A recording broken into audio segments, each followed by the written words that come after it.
I was down there harvesting peanuts.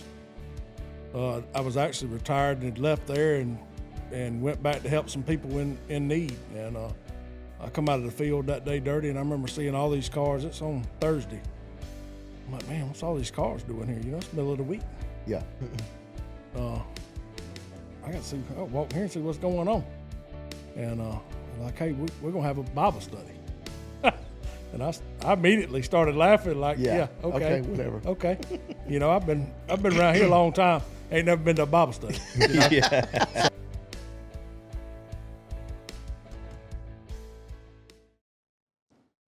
Welcome to Limitless Outreach Podcast.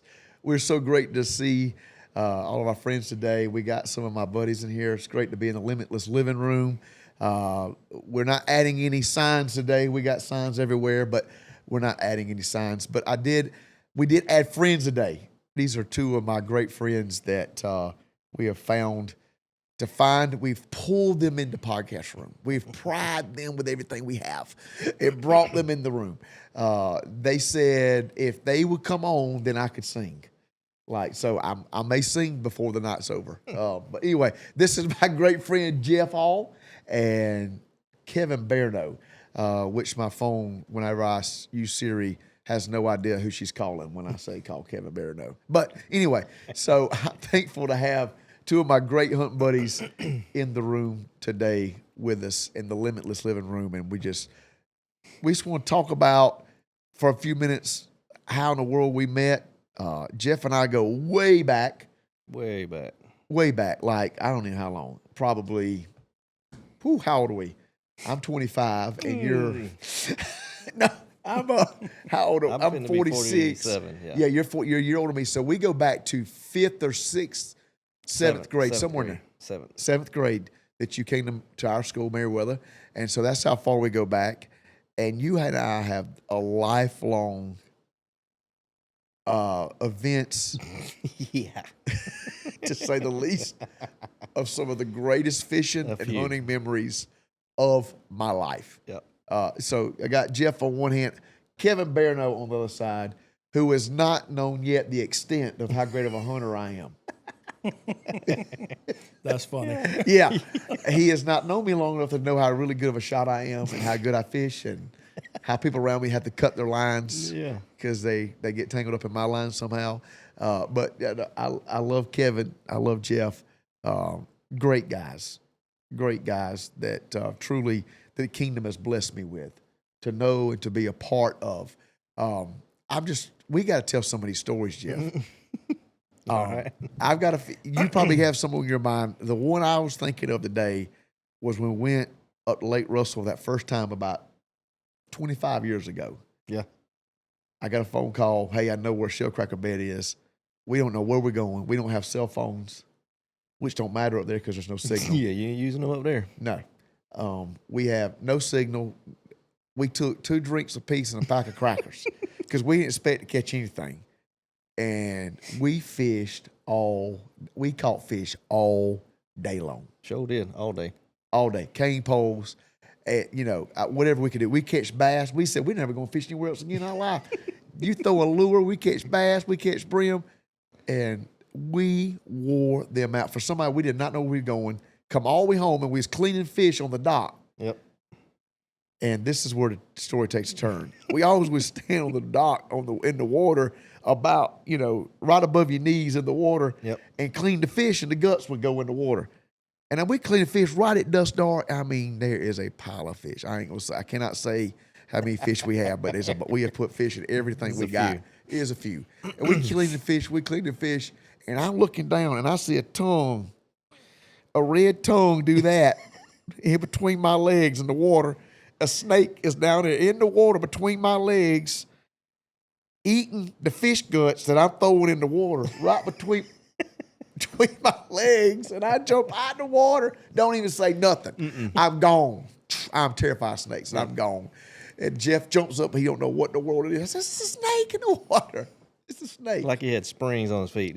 He was in the water, and then next thing you know, he was out the water. Like just no warning. Where are you going? He gone. And then the bowfishing night. Oh, which one? Where you put me in the water or Yes. that one? One winter night. Yeah. Yeah, where it was cold. Yeah. I was driving the boat. I hit a stump. Yeah. What else did you hit? I hit a stump, and he falls slam out in the boat. In like 4 foot of water, he's holding his bow and arrow above his head like this, and just standing in freezing cold water like March. And I'm having this, and I take this. He takes the long way around. I took this big old loop to come back. He's just standing there. He ain't moving or nothing. I take this big old loop to come back and get him and put him back in the boat. Yeah, I'm just hanging out. Take your time. I'll be right here. I'll be right here. You know, I ain't going treading nowhere. water. Yeah. And I wasn't treading water. I was just standing there. So when he hit this stump, I leaped as far as I could closer to shallow water. Yeah, Because we I were got already you. kind of deep. Yeah, You know. yeah. So I'm like, well, I'm trying to cut the distance in half. You know. So yeah. So I'm just standing here like, take your time. Yeah. Because he kind of ricocheted when he hit it. You know, he's like, pew, it goes way out there. Like he's like looking for other fish and stuff. And to I was shoot, you know. fishing on the way back because I was Right. making sure I Yeah, could see like, nothing else. oh, Well, I I think I see can I one. can vouch that he's not changed much. Oh yeah. He still hunts and fishes Yeah. about the same way. Oh yeah. So Yeah. Yeah. Ain't much. as of recent. Yeah. So, As of recent. yeah. Yeah, because I was like, if I can make this loop, I want to see if we see any fish. Yeah. And we could see him like broad daylight with them bowfisher lights shining across Stevens Creek. And Jeff just standing there, ain't moving. If it had been me, I'd been panicking because I had seen John Allen put so many water moccasins in that boat, shooting Yeah. them things off the bottom of that water. Yeah. And they'd be laying on the bottom, and John would be shooting the water moccasins, and you ain't never seen somebody hook the back of a motor so bad. I'd be back there. They can't yeah. find me. I'm laying on the motor. Yeah, one night we were bow fishing, and John shoots one, and we didn't feel the boat move. We didn't hear a noise, and we just looked, turned around, and Jody's at the back of the boat. Like, how did you get back there with no noise? The boat didn't rock, didn't shake. Like, He just appeared back there. yeah, it's like he gone again. He gone. Like, how'd he do that? Like, and he's like back there, like as far as he can get to the back of the boat I'm because we back got a there snake by in the front. prop. I'm like on the back side of the motor standing on the foot. I'm like, get that moccasin out this boat. That thing's twirling, cracking, and Yeah, John's like got that air striking and- stuck in it. Oh yeah. And so Jeff sat there standing in that same water. We've shot moccasins laying on the bottom. They just lay on the bottom like there ain't nothing down there. And John and Alan will shoot one of them things and bring. I can't tell how many times he's brought one of them things in the boat with us, and I don't like it. The moccasins. Yep, we shot a few a couple weeks ago. Yeah, Yeah. I don't do the moccasin thing. I don't do. There ain't but one kind of snake, and that's a copper-headed rattle moccasin. They come in all various colors: black, green, red, striped, diamonds, big head, little head, slant eyes, straight eyes, And they all make you move. and they all make me move. Yeah. Quick, fast, and hurry. Quick, fast, and hurry. That's some good times, man. What we have caught fish, we have hunted. We turkey hunt one morning. I didn't shot. Man, I was with you when you shot your first turkey. Yep. You weren't with me when I killed mine. Thank God that wasn't pretty. I didn't have no bullets left, so I had to kill it with the barrel do of my you gun. remember like my first one, and you were like the commentator, like, wait, not yet, not yet. And that dude was like, from me It's to like 8 Josh, yards. like, yeah. I'm like, he's gonna like walk into the barrel if I, I was don't trying shoot. to keep you Like, patient. Yeah, I'm like I could have shot this thing 30 yards ago. You know, it's like you want me to shoot his head off. And then, which is a flip to old Sherman. Oh my goodness! Tell Yeah. them the Sherman story. Oh man.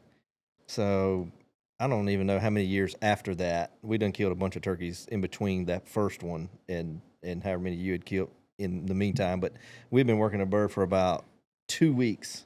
Every day. Every day. We went every day Yeah. because he was there and like we were just waiting on that right time. And so, so he gets me to wait till he's 8 steps away, right, to shoot this my bird.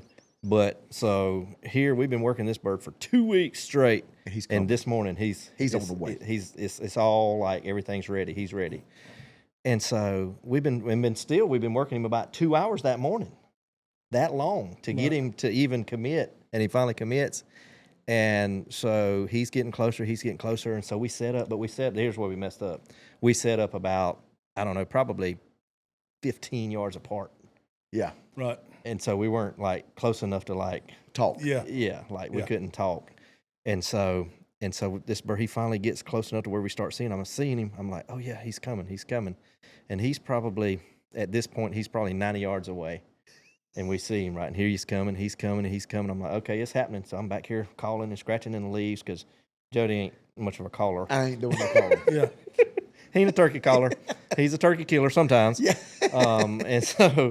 And anyway, so he's about 90 yards away, working his way through the woods, strutting, doing his thing, coming. And all of a sudden, next thing I know, I hear a shot. And I'm thinking somebody's like, that we don't know is out there and done shot at our bird that we done worked for 2 hours. But no, it's Jody. He's about 80 yards away. And the bird rolls. And he gets up and takes off running. He's shooting through the air, and I'm running behind him.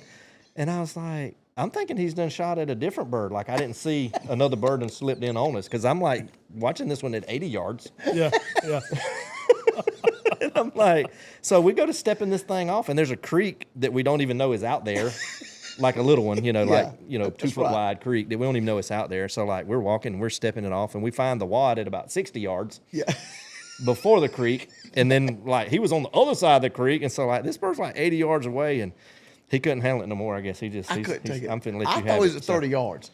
I have no. Oh yeah. So yeah, this is Yeah, from it's- somebody who wears contacts to be able to Right. see. Absolutely. That most times doesn't wear contacts to go hunting. That's right. Yeah. Like, That's exactly right. Kind of important, like your gun and bullets. Yeah, that's right.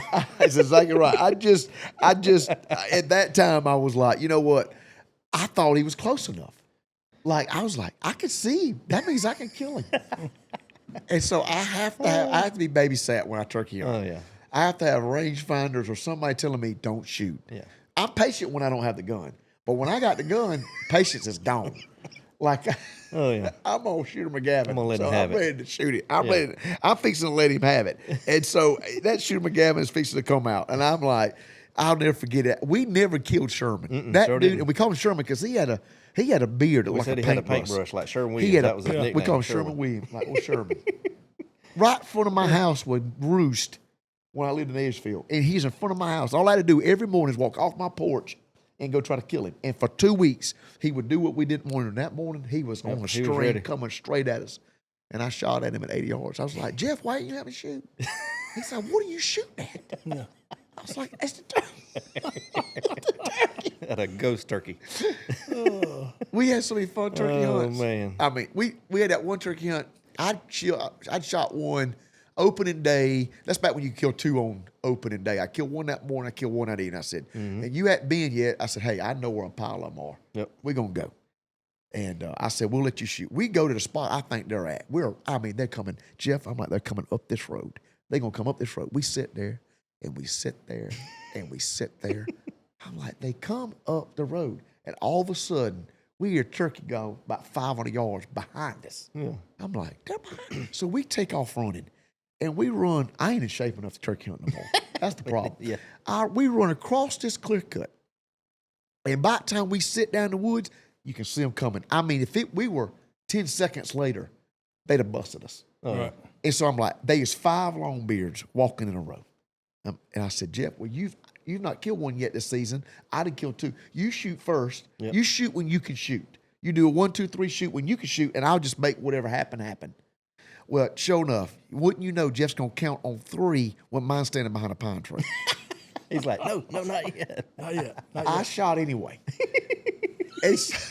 And I Through winged the tree or it try was, to bend it it was around? like, or yeah, what? it was like a 6-inch pine tree. And so I winged him. He can't fly. And so I jump up immediately. And I'm about to jump in front of Jeff's barrel because he saw him running. His barrel swings around me. Well, Jeff's barrel's dead. And I run after and I can't. I shot him running, and my gun jammed or something. So I grabbed a stick, and I start beating him in the head. Yeah. Well, so the other part of the story that I don't know if you remember or not, but that I'll remember is you had already killed your 2 birds. That's right. Well, you had bought a new choke and a new shotgun. That's right. We I had, was we had bragging. been, we had been shooting 835s with this Briley choke that we had For bought years. for years, and it was just a bad combo. I mean, it killed turkeys. And so you got a new Beretta or something. I don't remember what it was. And it's new choke tube, Benelli. That was and then a new choke tube, and you were shooting these heavy shots, and you were like, I done killed 2, man, and this is the deal. There ain't nothing better. And so, and I shoot mine, and he's laying stone cold dead over here, and you shoot yours, and it's flopping and getting up, and you shooting it again. And I think your last shell did jam up, but you had shot 4 other times. I was shooting when he was running. Yeah, as he was running, trying to get him. And then he still had to kill him with a stick. You had to finish him off with a stick. And so I laughed so much because I was like, yeah, man, that choke tube, man, you got that It's deal. bad as bone. That thing is bad. I'm just telling you, like, you know, you got to finish him off with a stick. That's how good that thing is. That's a combo. So yeah, I was beating it. But I think that was our first ever double. We had tried and tried and tried That's first for double. years to kill a double. That was our first double, even though it was almost not. But It was almost not. That's awesome. I got the picture on my phone, man, and me and Jeff, I'm taking that stick and I'm beating it. And if somebody would have walked up and said, what are y'all doing? what are y'all doing? Like, this don't look we natural. turkey hunting. Yeah. We turkey hunting, man. Don't worry about it. We turkey We're turkey killers over here. But we had went so long going hunting and not seeing, Oh, yeah. I mean, not hearing. Finally, we get land. We had turkeys, man. We was killing them. Yeah. Great day we could kill them, and we did really good. We had a lot of fun. We deer hunted together. You was with me when I shot my first deer. Yeah. You went with us, with me and my dad. I'm Yeah, pretty sure. your dad. Yeah. I was probably 18 years old, 17, 18 years old, and I went with y'all out off of Marktown Road. And this man, this is an awful story. Listen, this is before I had anything. Now, you got a Sitka hat on, and we all dress warm now. Yeah. Man, I was on a ladder that had a screwed on plywood as a seat. And so my legs went numb. I didn't have any camouflage. I barred something. It was freezing cold. And I had to use the bathroom. I got to stand so I could pee. Got to stand. And I'm over there, and it was so foggy that morning. All of a sudden, 2 deer walking at me. Son, I shot that thing like 4 yards. I couldn't find the scope. I had to turn the gun sideways because it couldn't see me or smell me. And I shot that. It was a phone. But it was my first Oh, I deer. remember. I shot, and I dragged that thing back 500 yards by myself. I'm dragging, and I'm dragging. Well, I didn't shot. There ain't no cell phones. We don't have anything. And I get up there, and I done bought me a grunt call because I knew I was going hunting. And I'm wailing on that thing like I'm duck calling. Wah, wah. And I got my deer laying up there in the road. Well, another phone comes to check it out. It smells my deer in the road. Just walking up the road, I grabbed my gun off front seat. I rolled down the window of the truck. I folded, and it's on a dirt road. We're on a private land. It's not a pavement. No, it's ain't country road. Right. This is in the middle of the woods. We rolled that window down. I prop up on that window, stand outside that truck, and I shot him. Yeah. I shot another phone. I turn around. I'm so excited. And Jess got his gun pointed. He was finna shoot that thing right past me because he seen it. Yeah. Yeah. Oh, yeah. And he couldn't tell what it was. And that was my first 2 deer. They totally together weighed 100 pounds. I got a bag of meat out of both of them together. It was It's funny. man, that's a long time ago. yeah. But you was with me when I killed my first. Was you with me? I killed my first turkey. No, John No, was. John, yeah. I had to kill it with my gun barrel. I emptied my gun. I There remember again, that. I can't tell depth. It was a Jake. I'd seen him. I shot him at like 70 yards, and he's running in circles. I took my gun out there and I turned the barrel, and I used the butt of the gun to swing at it. I missed the first time, and so I turned the gun around. I said, I better hold the butt instead of the barrel, and I finally conked him upside the head. And when I took that turkey back to John, he said I had 5 3.5s at him, and that wheat field red. I didn't beat him with a barrel of my gun. It looked Like roadkill. It looked like it ran over my truck. Hit him with the truck. Yeah. So, Oh, man. man, we have had. I'm telling you what, we have had some kind of fun. Yep. Turkey hunting, deer hunting, fishing. We went on that deep sea fishing trip that time, and Oh, man. we caught so many fish that Yep. I had to turn my toolbox into a cooler because the cooler wasn't big enough. We had to go and take everything out of my toolbox on my truck and turn that thing into a cooler Yep. to stuff it full And of it ice was and fish. full. It was full. And we went back to campground, and I probably wasn't supposed to. We laid them all out on a car hauler. Yeah. We took pictures. We in the campground, Ocean Lakes cleaning fish. Fillet. Yeah. Awesome. Yeah, we got People like everywhere. 80, 90 fish laying out on this car hauler. Just people's like, where'd y'all get them from? Yeah, where y'all get that? Yeah, Yeah. man. Then I think I think the day you sold that truck, that toolbox still smelled like fish. Oh, it was awful. No, I can only imagine. It was terrible. That thing stunk. But it held some fish that day. Oh, We've made it work. And shrimping, we've been shrimping. Got over there. my goodness. Oh, man, I can't even tell you how many bad shrimping stories we got. Trailer tire falls off. Yeah. That's probably the best one. Probably so, yeah. Where the trailer bearings went out. Yeah, I put brand new bearings on and didn't have any grease. But they came pre-greased, but just not packed. And I called you. I said, "You got a grease gun in your truck?" "No, I ain't got one." I said, "So where I live at ain't 5 minutes from AutoZone or whatever." Yeah. And or O'Reilly, whichever, I don't know what it is. Anyway, I said, "Well, when you come pick me up, we'll just stop and get the grease gun and grease, because it'll make it from there, because they're already greased. It just ain't packed." And anyway, so we forgot. And about how far was that? Hour and a half? Yeah, or we're about so? an hour and a half. We're about an hour and a half away, and we had the windows down in this little town. Was it Orangeburg, or where was we at? Allendale. Mm-hmm. And like, you're pulling up to the red light, and the building is like, it ain't 10 foot right there. And so we got the windows down, and as he's hitting the brakes and slowing down, we hear this awful squealing sound like a banshee or something. And he's like, "Did you hear that?" And I was like, "I did." And we looked at each other like it both clicked at the same time, like, we didn't get no grease for the bearing. Oh, man. And so we're at the stop sign, or at the red light. And so, like, you can look to the right down there, and you can see there's like a U-Haul place or something down there that sells, rents U-Hauls. And so, and my dad was coming shrimping too later on. He was going to be like an hour or so behind us or something. I don't remember. Yeah. And so he was with some of his friends. And so you had that little Toyota truck. I had two trucks I could have drove. Yeah. I had a brand new Dodge diesel, Yep. 3500 4-wheel drive truck. Yep. And I had this 87 Toyota truck I spray painted with a 4-cylinder 5-speed with 300,000 miles on it. I'm like, well, it's just a little boat. I'll pull it with a little small truck. boat. Mm-hmm. Yeah. Now finish the story. Yeah. So I called my dad and tell him, like, hey, because they're coming up behind us, where I'm like, tell him the whole deal. We done messed up and forgot to pack the bearings and do all that or whatever. And I don't think anything was open, like auto parts store, which I don't even know if there's one in the town. I don't remember. But anyway, but that rental U-Haul place was still open or whatever. So we go over there and we rented like a 20-foot car hauler trailer. And it's got a winch on the front or whatever. So we winched the whole boat trailer and everything up on this car hauler trailer. And then when my dad gets there, we let him pull that, because it's too big for him to pull with his little Toyota truck. And then, then we've got to pull the bigger boat that they had, which was, I don't know, maybe an 18-foot, some kind of, I don't know, Ranger, bass boat, whatever it is. Yeah. And so, but then we're like, well, or do we want to go back home now with all of this, or do we want to go shrimping? And it ain't dark yet. It ain't quite dark. And we're like, well, man, it's an hour and a half to get there, or it's an hour and a half to go back home. Yeah, we made it this far. Yeah, we look like another hour and a half, we'll be shrimping. You know? Right. So we went on and went, and my dad's, I don't know if it was his truck or the other guy's truck, but anyway, he was pulling the car hauler with the boat on it.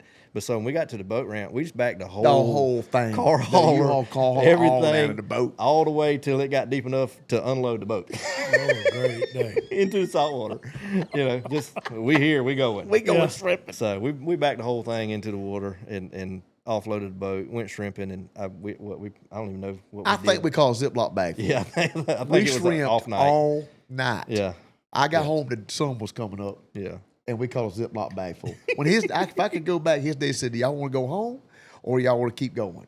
If I could change my life right then and say, we should have just went home. Yeah, just went home. We should just went home. We went all that. I had to about stay in third gear, pull that big old heavy boat. That little 4-cylinder with 300,000 miles was not made to pull that big old heavy. I said, I got a perfectly good diesel truck at the house. They could just whoa right on down there. Yeah, we wouldn't have that story though. So No. Yep. And then Kevin, you've been my hunting mate now. We go hunting. You've learned me. You got to babysit me, basically. Yeah. Jeff don't remember the babysitting age, but now you're in the babysitting age. Oh, I do remember though. I remember this.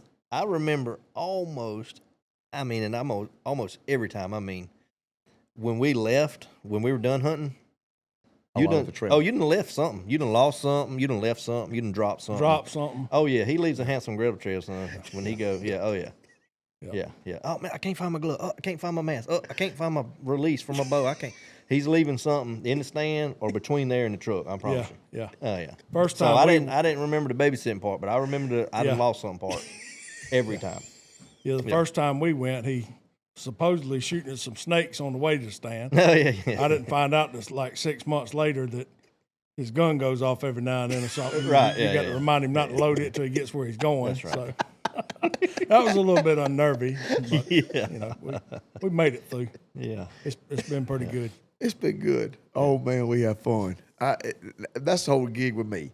Like I love shooting ducks, I love shooting turkeys, I love catching fish, I love shooting deer. But at the end of the day, if we ain't having fun, Absolutely. I just soon stay home. I don't have 30 years of stories, but I mean, every time we've been, it's been a good time. Oh, so, Yeah. We've laughed and we have cut up and we have, man, and whatever, just laugh at each other. yeah. We have a lot of fun. You know, the common denominator between you two guys, which is a 30-year friendship. Well, it goes back far. It's probably 33-year friendship. And then here with you, a 3-year friendship. Going on 4 years now. About 4 years, I think. Almost 4 years now. You know, when you look at the common denominator between both of you, is Calen Plantation. Yeah. And people, I'm telling you right now, we're fixing to tell something that I don't believe that even people at our church don't even know this. Right. They may not know it about you, and I assure you they don't know it about you. Calen's one of our, well, I'm gonna have them in a couple of weeks, whatever. But Calen I've been a member there for gracious years, long time, and years ago, they would do these oyster roast, and you remember the oyster roast? Oh yeah, I mean, absolutely. and I worked there for like 10 years, I guess. So, Yeah. Yeah. We get this fancy invitation in the mail, which I was like, oyster roast. I'm like, hey, I'm going to this. Yeah. And so it says you and a guest. I was like, well, I don't know who to take. And it was the day of Jeff had been working out of town. He was just coming in town on that Saturday morning or that Saturday afternoon. I think they did on Saturday afternoons. And I remember the Lord speaking to me and telling me, take Jeff to this oyster roast. It's time. Jeff was a good friend, a great guy, just not a Christian. I mean, a great guy. My best friend, pre-Christian, post-Christian. Like, I mean, just, he was my friend, Right. and he never was a disrespectful to me, never done anything in front of me that was awful or anything, never to show me disrespect or anybody in my family, just still a great friend. And at that time, Amanda was going to church without him. He would come every once in a while, and just a total respectful. It wasn't like bad attitude, nothing like that. Anyway, I said, I know the Lord spoke to me. Well, I said, God, I already argued. I said, God, you ain't, I know. He's been gone all week. He's got a baby at home. Amanda's not going to go for this. And so I called him and I said, man, I'm fixing to ask you to do something by faith here. I said, I'm going to ask Jeff to go with me tonight. I need you to not buck this. I believe God has spoke to me that something's going to happen tonight. And she said, okay. I said, so I called Jeff. I invited him. I said, just call him in. And he's like, oh, I don't know, man. I ain't been here all week. This is not going to float. You going to meet you at oyster roast? This ain't going over. He calls me back. I can't believe it. She said, yeah. The whole time, I knew she was going to say yeah. So I pick him up in that same Toyota truck. Yep. So it was. In February, I drive all the way down there. We eat oysters, hang out for a little bit, not long, eat. I've never seen so many oysters. Yeah. I mean, I have never seen that many oysters. We eat, go to Finville a few times. Well, now my nerves are racking because I know that God has told me to speak to him. Yeah. And I get in the truck, we heading back. And the closer we got home, I begin to unveil, what God has shown me. And where are you going to go, Jeff? What's it? And man, when we pulled his driveway, I'll never forget the words he said. Because I wasn't expecting this response at all. He said, I'm tired of running. When God does things, he's working on both sides. Yeah, that's right. I was like, are you kidding me? It can't be this simple. I'm fixing to win the world. Like, if it's this easy. Right. But it was because God, and he's crying in my front truck. And like, we pray, and he ain't let up since. God already knew he was ready Exactly. before he ever set you in motion. That's cool. It Yeah. is. And so that was at Calen, and that's where I met him. Of course, I didn't meet him, but that's where, his Christian walk really took. I'm not saying he wasn't a Christian before then, but really took a place Yeah. Right. Yeah. in God, and That's awesome. and been a great asset to the kingdom. Yeah. Now you guys share your side. It's also with Calen, same building, Yeah. same parking lot. Same building. Yeah. Absolutely. Yep. I was down there harvesting peanuts. I was actually retired and had left there and went back to help some people in need. And I come out of the field that day dirty, and I remember seeing all these cars. It's on Thursday. I'm like, man, what's all these cars doing here? You know, it's the middle of the week. Yeah. I got to see. I'll walk in here and see what's going on. And like, hey, we're gonna have a Bible study. And I immediately started laughing. Like, yeah, okay, whatever. okay. You know, I've been around here a long time. Ain't never been to a Bible study. You know? Yeah. So That's exactly right. never been a part of anything like that. And you know, Jody come up to me and said, "Hey, man, you ought to stay." And I'd been laying under a plow that digs peanuts in the dirt. I'm covered in dirt and sweat and whatever. Well, you know, Jody being what he is, he talked me into staying. And I remember staying there that night, and I heard the simple gospel of Jesus that I'd wanted all my life, you know, and it didn't have any great grand twist and whatever on it. I remember, you know, I just left there that night, just going home in the truck, and I was like, man, I've never heard anything like this in my life, you know, and I'd come from a place I'd been at another church and knew that my family was supposed to be doing something else. And I'd actually been in the hospital. I'll go into a little bit of that. Yeah, go ahead. I'd been into the hospital and almost died with COVID. And I knew I'd prayed in the hospital to the Lord to give me enough time to let me get out of here and get my kids right. You know, because I hadn't been a bad person per se. I grew up around church and all, but I knew I never had poured into it what the Lord required, you know. Right. I'd always shortchanged him, you know. Yeah. And but anyway, I just remember leaving out of there that night and riding home. I was like, man, I'm excited. I can't wait to get home and tell my wife what I just heard, you know. And I did, and ended up getting home, and I'm trying to describe Jody, and she's like, oh, I know them. We went to school We together. went to school with them or whatever. And I'm like, yes, this is good, you know. So that's The kingdom's shrinking the world. yeah. Yeah. That's kind of how that happened. So Yeah. it was. And it was a couple months before. Yeah, I think it did. you I came kept- back maybe one time, twice, and it. Yep. We visited there a few more times and kept doing what we were doing, which we were kind of tied into, you know, a few things on the other end of that at the same time. And I remember Jody come to me one night and he's like, hey, why don't you visit us on Sunday sometime, you know? And I'm like, And I looked at him and I said, you know, I thought about it, but I know if I come, I'm gonna like it. And as soon as that come out of my mouth, and I was like, did I just say that? Yeah, I said that. So I think we showed up the next Sunday or something. It's a phenomenal thing. Yeah. We got these grayish walls or whatever, and I'll never forget it. Kevin comes in a camouflage shirt In the corner. and a camouflage hat, takes his chair, slides to the corner like he's going to blend in with it. I don't know what he's blending in with. Yeah. But he's hiding in the back Yeah. like this, and like it's in that back corner to go from that to. And he called me out on it the Yeah. first Sunday in front of everybody. So, you know. Kevin, we see you. Yeah. Nobody safe. Yeah, you can't hide back there. You can't hide back there. You should have brought a tree with you and put it in front of you. Yeah, that's right. And to go from that to be one of my armor bearers today. Yeah. You know, when you've traveled now, both of you have traveled, me preaching with a dog and preaching, you know, at different men's events and things like that. Both of you go. I don't usually go by myself, take a guy with me to these men's things. And both of you have been a part of that. Absolutely. And we've tried. And And we've, if it wouldn't have been for you, and you know, my grandma told me a long time ago that she thought I'd be a preacher or something, and I'm still not 100% sure about all of that, you know, sometimes, but you've pushed me to do some stuff that wasn't in my comfort zone, and it's been good. yeah. Yeah. It's been good. Still one of the greatest quotes. I still say you've probably preached one of the greatest messages at Calen.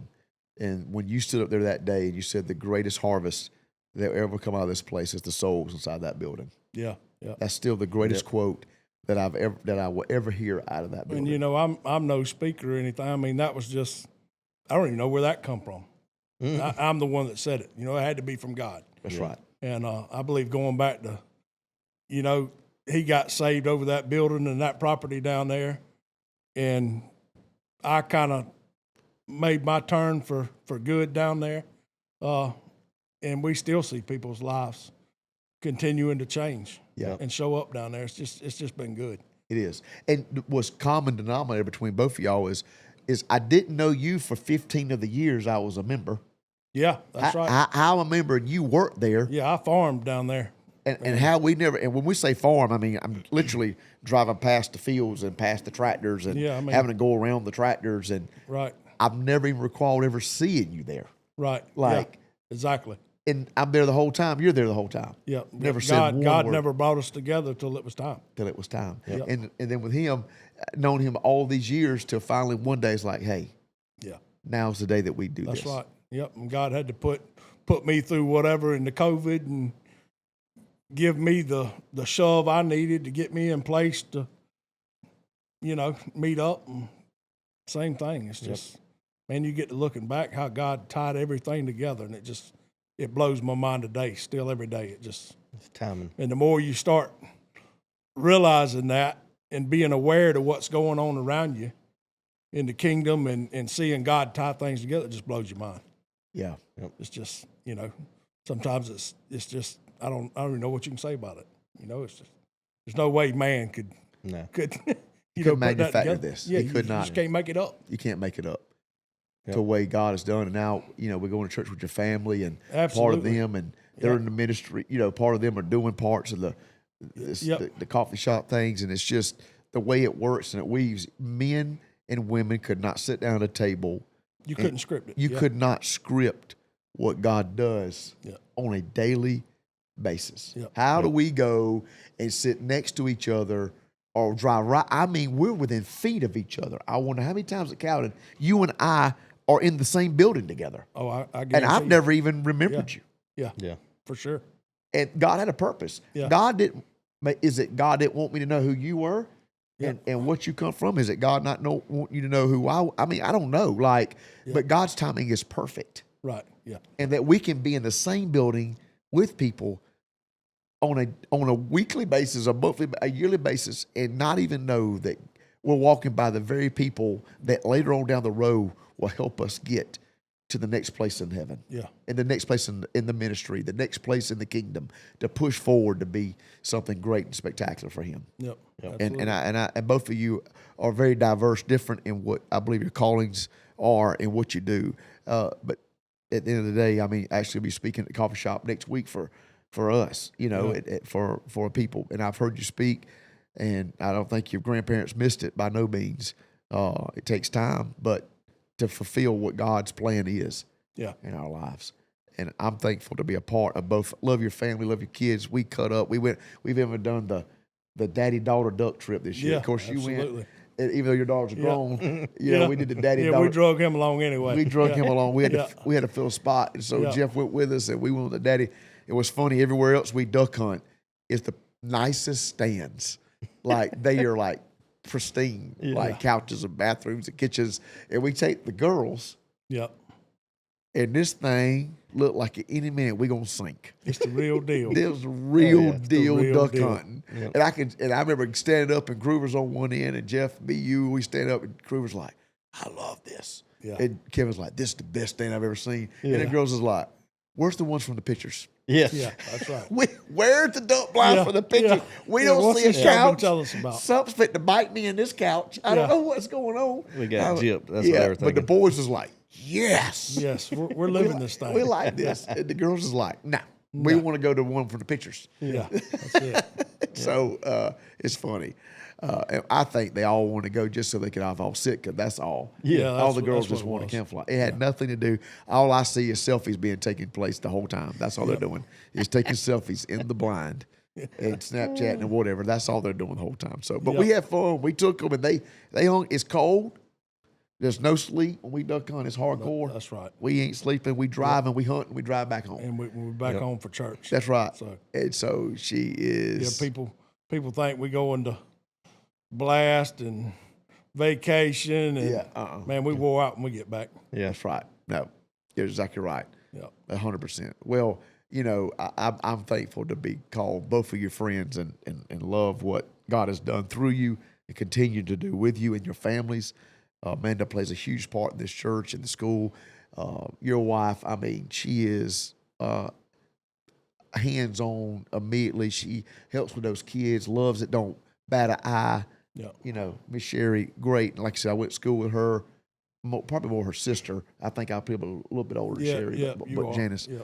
And remember them from school, and just love that whole family. Nanny and all of them, man. Nanny's a hoot. Maybe we can get Nanny on the podcast one day. Yeah, oh, she'd do it. Man, I'm telling you right She'd now. come in here with her hair and be ready to roll. I'd laugh the whole time. That's what we're going to do. We're going to bring Nanny, Janice, and Sherry and put them on the podcast room and just let them talk. Yeah, just turn And them I'm loose. just going to sit here and watch. Just let me watch. This place will never be the same. That's right. That's 100% correct. Oh, Well, man. you know, at the end of the day, what I gather out of this podcast and what we're talking about is the perfection of God's timing. Yeah, God's timing's perfect. absolutely. Yeah.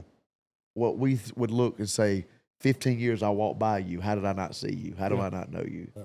All the years I've known you, and we've killed turkeys, we've caught fish, we've shot stuff, we've shot at stuff, we forgot to shoot stuff, you know, whatever. And then in that one day, it's that one day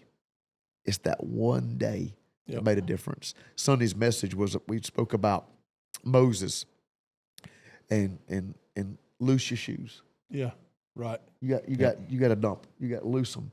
Moses, at a point in his life, he was raised in an Egyptian household. He was found in the Nile, raised in an Egyptian household by Pharaoh and his family, and the daughter of Pharaoh, and kills a man. Some of the Israelites come to him and say, "Hey, man, what world going on?" He's afraid. He runs for fear, runs to a place, I believe it's Midian. He runs and he sits down by a well and he finds this girl. He marries her, and then all of a sudden he's out there. Now he's keeping the flock of his father-in-law, and he's on the backside of a desert. And it just looks like, man, Moses just living his life. You just a cow and living your life, man. Yeah, that's right. Jeff's just coming home from work. Yep. It's just you just on a tractor. Yep. In that brief second, man, God's timing down to the second. Yep. Few minutes earlier, I don't see you, we don't meet. That's right. You get tied up or get loose, we don't meet. Yep. And you had to work later. If you didn't get to make it, or if something happened and you couldn't go, and all this marvelous puzzle that God puts together, in this timing that it's got to be on it or it does not work. And Moses is doing his thing, living his life, watching the sheep, keeping his father-in-law's sheep. And there was this bush that began to burn. And all of a sudden, he turned and he looked. He saw it. And then when he turned aside, when the Lord saw that he had turned, then he turned, he says, "Hey, you can't come any further, but you got to take them shoes off." Yep. You got to take them shoes off. And I believe in that moment, it's in that moment. Like Moses had to be walking by, and God knew exactly what time he was going to walk past that bush. He knew exactly what time he was going to come by that. You know, going back to time, and when you look at Abraham, when he had to take Isaac to the mountain, you know, that ram that was caught in the bush was caught on that mountain at that time. Had Abraham goes one mountain chain too far or one too soon, he misses the entirety of the mark. Yeah. It's the whole mark's missed. He has to go to the sad moment that God wants him to be there, because God's already got this thing working full circle. There's a ram already there. He's already there. Yep. Even when the prophet said, "You go down by the brook, you go there, I will feed you there."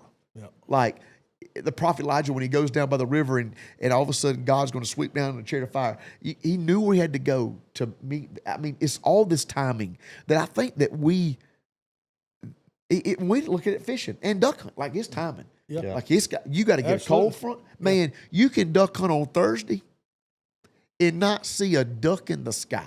Yeah, right. Yep.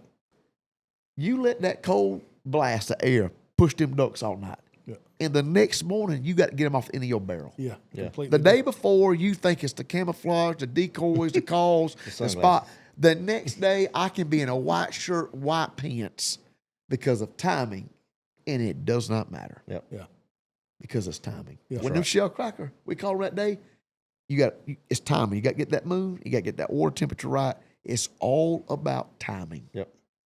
Them turkeys, it was timing that day. For 2 weeks, we didn't call that stupid Sherman. As far as I know, he still lives today. Yeah. But it was timing. That day was the time. And for Moses that day, that it was time. All right, Moses, these shoes represent a lot in your life. They represent a man who walked the way of an Egyptian, lived in that, and walked the way of bondage. It represents a shoe that committed a murder, tried to justify it, right. shed blood, and it justified it in his mind. Yeah. I'm helping y'all out.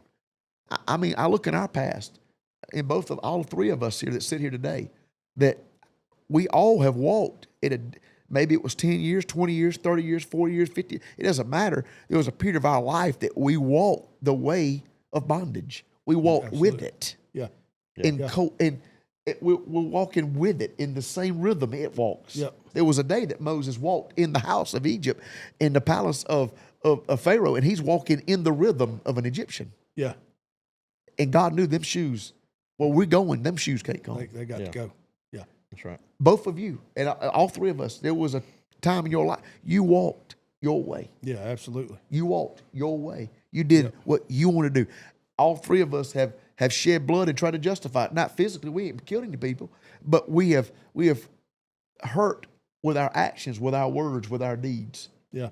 And we've tried to justify why we would do it. Yeah. That's right. And Moses had tried to justify. And then for fear, he ran. He fled. All time in our life, what did you tell me? I was tired of running. Yeah. Yeah, that's right. There's a time in our life you got to get them running shoes off. That's right. God knew that the shoes that Moses wore had run in them. Yep. When things didn't go his way, he would run. Yep. He's running from controversy. He's running from having his making himself feel good. Like they've made him cause fear in him. And so all of a sudden, he's got run in him. And not only that, he not only got run in him, he runs from, but he's out there watching his follow sheep. He'd have died old man just living his life. Yeah. All three of us, we've had that. Yep. For whatever period of life, we're just doing us, man. Yeah, that's right. Just in the flesh. Just in the flesh. Just doing me, man. I'm taking care of me. It'll be all right. Yeah. I'm doing family stuff. That's right. I'm just doing family stuff. Yeah. Yep. Yeah. Spending time with my kids, doing whatever. You know, it's easy to justify. Yeah. Your flesh wants to justify it. Exactly right. But that day, he was paralyzed. You cannot move and come this way. You cannot come hither until you take them shoes off. Yeah. And we've all had it in our life because that we have been paralyzed. And there's maybe somebody's going to watch this today and say, man, Jody, I feel like I'm paralyzed. Like I just can't, spiritually, I can't move forward. I can't. Moses' mom and dad was great men and women. They built that basket for him, that ark for him to live in. Yeah. That 2x2 basket to float that thing down the Nile when all their friends was killing their babies. They had to throw them in the Nile. Yeah. Well, by faith, they built an ark to put that baby in, and Pharaoh's daughter saw him. So his upbringing was good. Yeah, that's right. Somewhere along the way, things got twisted, and he's out here just living life. He's just in the flesh. Yeah. Exactly right. Yep. But I want to tell you that we've all got a timing in our life when God comes in the supernatural. He said that when he saw it, he turned. That maybe we've seen the supernatural.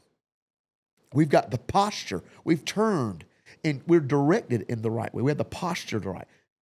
But the posture really is when he had to bend over to unloose them shoes. Yeah. Like, man, I got to bend over because I'm in the presence of a holy God. The next verse actually kicks in and starts talking about how he hid his face. Yeah. Because you got to realize, man, you're living with a God that knows everything, and you thought you were running from, but you ran to. Yeah, you want to hide from that. Right. Yeah. And so the shoes he's going to put on is now you're not going to run, but you're going to run. You're going to go towards. You're not running from at adversity, but you're going to run at adversity. You're going to march yourself right back in to that place that you grew up in. Yeah. And instead of you walking with it, you're going to walk against it. That's right. Yeah. Say, hey, I'm here to stand in for thus saith the Lord. Yeah, that's right. Yep. The new shoes you're putting on is not walking with the evil, it's walking against the evil. Yep. And now you're not running from, but you're running to. You're not shedding innocent blood, you're shedding righteous blood.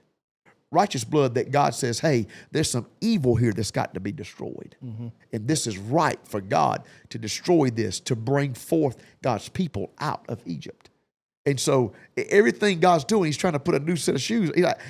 You got, you know, in the Bible times when whenever someone would arrive to a house, into someone's house on the journey, they would take their shoes off saying, hey, this journey's over. Let me wash your feet. Yeah. And so it's like that day at Calen, that journey's over. Yeah. Yeah. You've arrived at a new destination and we're going to do a new journey. That day at Calen, not saying you was a sinner, I don't know what you were, ain't none of my business. But that day, whatever the journey was up until then, that journey's over. Yep, that's right. God's got new shoes. Yep. A new something, something that's he's going to do for you, because if you look in the New Testament, it says that our feet shod with the preparation of the gospel, please. That those shoes that those soldiers would put on would be sandals that now they ain't slippery and they ain't slidey. They got cleats in them and they grab it so you can push against the adversities. Yeah. And so it even goes back to say, hey man, the shoes you got on right now, you sliding all around. You're just slipping. You don't even realize it. The shoes I'm going to put on you, because you're going to go back to Pharaoh and you're going to set my people free, which is now an Old Testament type gospel that we go back. We take what we have been given. Yep. God has given me this new outfit, these new shoes, and now I go back into the world that I will come from and say, hey, now I'm not here to walk with you. I'm here to walk against it and to proclaim the gospel. The only way I can penetrate the evil is the gospel. That's right. In my life. Yep. Like you said, the word. Yeah. The word. Absolutely. It's that word right there. It's what you just said. You said that I heard the gospel the way I ain't never heard it. Yeah. It's because God was lacing you up with new shoes and you didn't realize it. It ain't the gospel just that now I proclaim. Because in a road trip, in a truck, in the same building, in the same situation, same atmosphere, both of you now have on a pair of shoes. It does not walk with, it walks against, contrary. Yeah. Against the very thing you used to walk once with. Yep. And God's like, man, now when you go in, it's the gospel of peace. You can walk in peace. You ain't going to run for fear. Moses, you're going to walk into Pharaoh's house. You're going to proclaim my name. And when you walk out, man, you ain't running. You walking because you're following me. You're walking in authority. You're walking in the power. You're walking in the anointing. You're walking with my spirit. You're walking under what I'm leading. I've got this cloud. I've got this pillar of fire. It's all this. And now, man, the journey you were on is over. Those shoes are done. That you're done with that walk. This is a new walk that we have. Yep. No more run. That's right. No more shedding blood, innocent. No more justifying your wrongs. Yep. I did it because of it. No, you can't justify wrong. No more walking with bondage. No more living your life. I'm not my own. I've been bought with a price. Yeah. At the end of the day, both of your stories, it's not by accident that you're both here. It's all about timing. And that day, Moses was intercepted by timing that men could not make. Right. Yep. And in that moment, God moved on his behalf. And people that watch this and that are watching this, you need to understand, if you've got on a new different pair of shoes, if you have loosed what you were, you have an obligation, because the next scriptures begin to say, hey, right before this, he says this. He said, I think God says it this way. He said, I have seen the affliction of my people.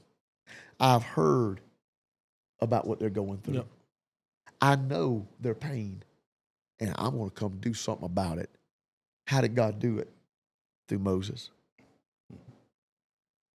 People that watch this, I hope you don't take lightly your purpose in the kingdom. Yeah. Can God deliver people without us? Absolutely. Absolutely. But God wants to use us. Yeah. God wants to use you, Kevin. That's right. In the kingdom.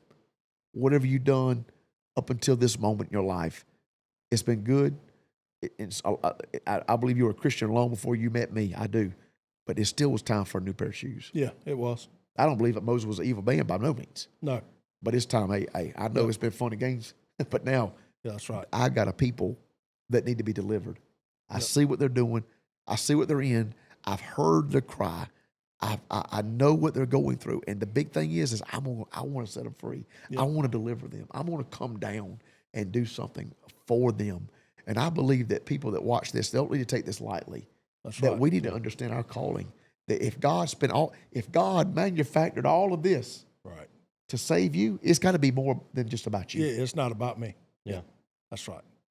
If It's God, way deeper than that. it's way deeper. If you think that God saved you for you, then you have missed the entirety of the You kingdom. missed the whole kingdom. Yeah, God don't want you to go to hell. Yeah. And I believe that if Christ had died for one, if you were the only one, I believe he'd have done it. Yeah. But man, don't hold this thing. This whole thing is about limitless.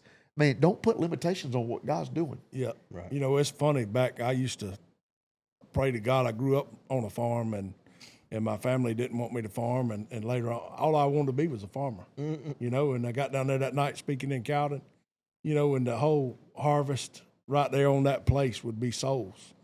And it dawned on me. I It am a clicked in farmer. my Different head. kind of I am a farmer. farmer. Yep. Different You kind know, of farmer. different kind of farmer. That's right. And when it come full circle for me. That's right. And Moses, that day, he was a shepherd, but he fixed to be a different kind of shepherd. Yeah, that's right. He ain't leading animals. He's Yeah, fit to lead people. He's fixing to be a different guy. Yep. Yeah. That's exactly right.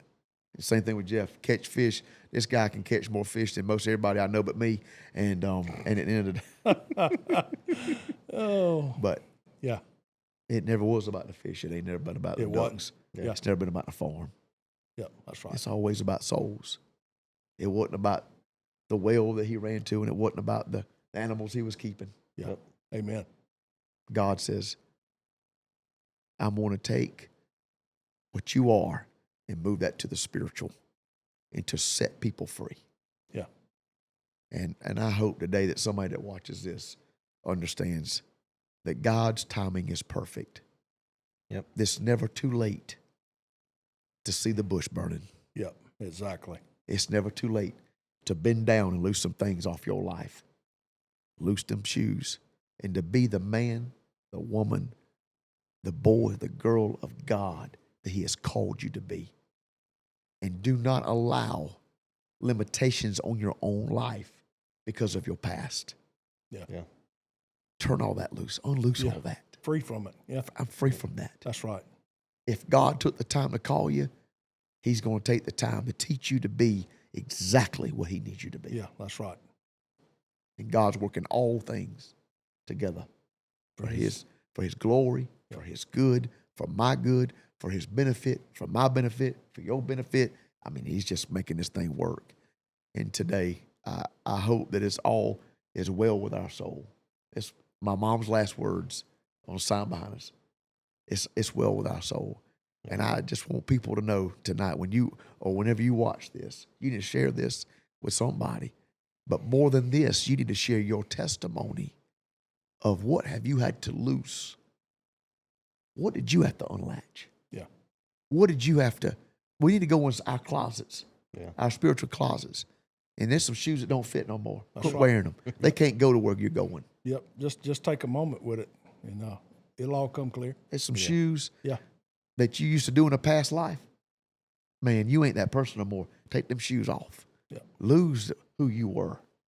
You don't dress like that no more. You don't act like that. You don't talk like that. You're not that person anymore. Take that spiritual outfit, throw that out the door. Because I've heard people say it my whole life. I can't get out of where I am. I'm stuck. All right, let's find out why. It may be God is paralyzing you. Yeah. For a purpose, not for your destruction, but because, man, when you move forward in this, it's going to be big. That's But right. there's some things that are with you that cannot go where we're going. That's right. Leave that there, because I got some new things for you. I pray that God bless us. I pray that God bless you and your family, and anyone that watches this. Share your story. Yep. There's people you know that God sees their hurt, hears their pain, sorrow, knows what they're going through, and yeah, God can save them without you, but he's going to use you to go back to the places that he delivered you from, to bring out of bondage those that God sees, hears, and knows. God, we love you is our prayer. We pray that God continue to bless Amen. Yep. and continue to grow you in the kingdom. Absolutely. Yep. And that everything be prosperous for the kingdom. Amen. God Amen. bless you is our prayer. If you would like to support the Limitless Outreach podcast, please share your testimony with your friends and family and everyone you meet, and let your testimony be limitless to the world.